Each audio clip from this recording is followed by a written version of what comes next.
ఆహా, ఏంటి ఈ డ్రామా?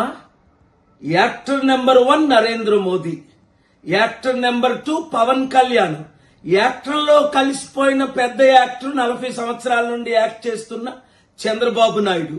వీళ్ళు ముగ్గురు సినిమా తీయడానికి వచ్చారా, లేదా ఆంధ్రప్రదేశ్ ప్రజలకు ఇచ్చిన వాగ్దానాలు నెరవేర్చడానికి వచ్చారా? ఒకరినొకరు పొగుడుకుంటూ, అబ్బా ఈయనెంత పెద్ద, నేను అదే స్కూల్లో చదువుకున్నాను, ఇదా? మర్చిపోయారా 10 సంవత్సరాల క్రిందట వెంకటేశ్వర స్వామి పేరుతో ప్రత్యేక హోదా ఇస్తాను ఆంధ్రులకని చంద్రబాబు నాయుడు ఉంటుండగే నరేంద్ర మోదీ చెప్పారు కదా. పవన్ కళ్యాణ్ అదేమైంది? 6 కోట్లు ప్రజలు మట్టి గారిపోయింది. అప్పుడేమో మట్టి తీసుకొచ్చారు, నీళ్లు తీసుకొచ్చారు, ఇప్పుడేమో రిమోట్ కంట్రోల్ తీసుకొచ్చారు ఏదో చేసినట్టు.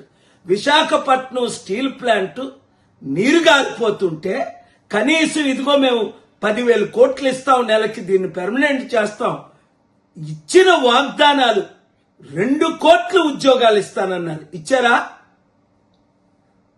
ప్రత్యేక హోదా ఇస్తామన్నారు, ఇచ్చారా? స్టీల్ ప్లాంట్ అమ్మవన్నది ఇప్పుడు అమ్మడం లేదా?